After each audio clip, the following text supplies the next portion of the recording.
As a commissioner గా charge చేసుకున్న తర్వాత మొత్తం పోలీస్ స్టేషన్ యొక్క పరిధి, దాని తర్వాత పోలీస్ స్టేషన్స్ లో ఉన్న ఏ పోలీస్ స్టేషన్ లో ఏ రకమైన ప్రాబ్లమ్స్ ఉన్నాయి, ఏ రకమైన క్రైమ్ ఉంది, ఏ రకమైన ట్రాఫిక్ ఇష్యూస్ ఉన్నాయి, బిల్డింగ్ ఎలా ఉంది, దాని తర్వాత రికార్డ్స్ ఎట్లా మెయింటైన్ చేస్తున్నారు, దాని తర్వాత కొత్తగా చాలా మంది ఎస్ఐస్ కూడా కొత్తగా అపాయింట్ అయ్యి ఇచ్చారు. వాళ్ళ యొక్క పర్ఫార్మెన్స్, వాళ్ళ యొక్క అవగాహన ఎట్లా ఉంది, దాని తర్వాత వాళ్ళకి ఏం గైడ్ చేయొచ్చు. సో అందులో భాగంగానే ఇవన్నీ పోలీస్ స్టేషన్ తిరుగుతున్నాను.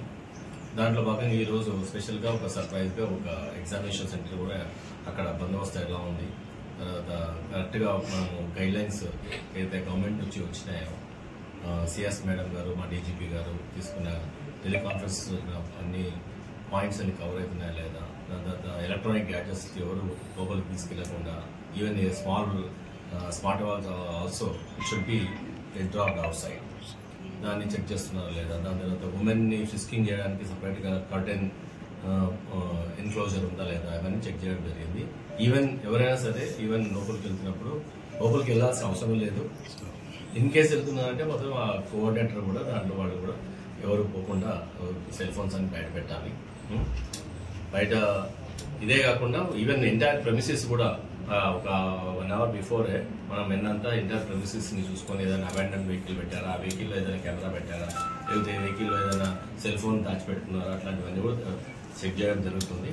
అది కూడా ఇన్స్ట్రక్షన్ ఇవ్వడం జరిగింది. 1.5 hour బిఫోర్ కానీ 1 hour బిఫోర్ కానీ పోయి ఎంటైర్ ప్రెమిసెస్ లో ఏదైనా పెట్టారా గాడ్జెట్లు ఇట్లా ఎవరు వచ్చి తీసుకోవడానికి ట్రై చేస్తున్నారని మేము ముందర ఉండడం కాకుండా ఆల్రెడీ ఎగ్జామినేషన్ స్టార్ట్ అయిపోతే మా వాళ్ళంతా రౌండ్ అప్ కొట్టి తిరుగుతూ ఉంటారు. అది కూడా ఇన్స్ట్రక్షన్ ఇవ్వడం జరిగింది. అట్లా పగడ్బందీగా.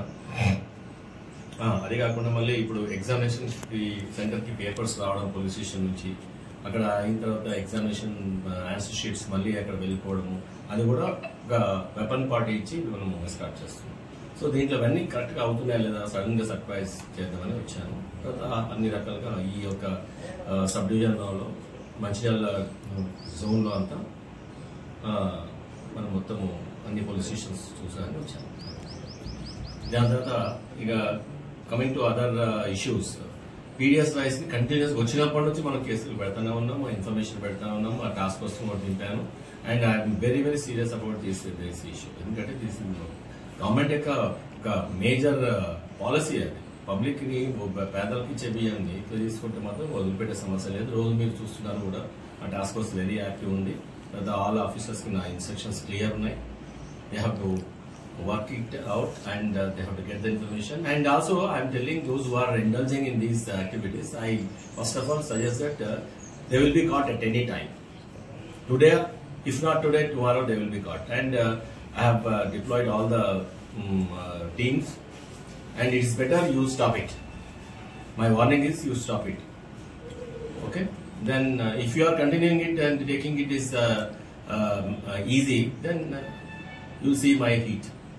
That's it. And apart from this, I am very, very serious against these drugs, or those who are importing, or those who are smuggling, or whatever. Those who are using us. We are see from both sides we have to disconnect the link.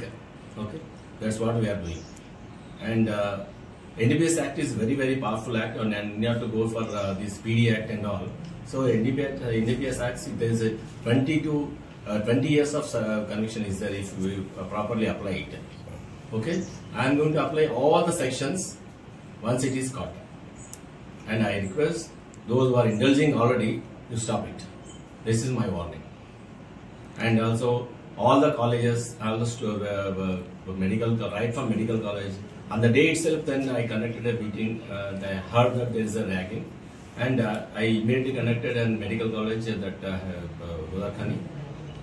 Where I warned them and entire the students not to indulge in any ragging or any such type.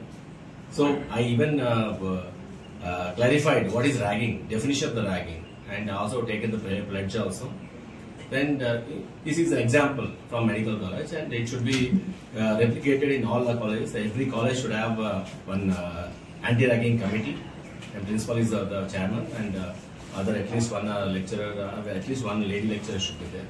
And I request all the colleges and institutions, education, even SSC education institution also, those who are elderly teenage students are there. They should be like a elder student. This the senior should be like a guide, not like a harasser. So mentor లాగా ఉండాలి. So అదే చెప్పాను, ఇప్పుడు కూడా అదే చెప్తున్నాను, mentor లాగా ఉండాలి, ఒక గైడ్ చేయాలి, తర్వాత భరోసా టైప్ లో ఉండాలి. That's what I'm expecting.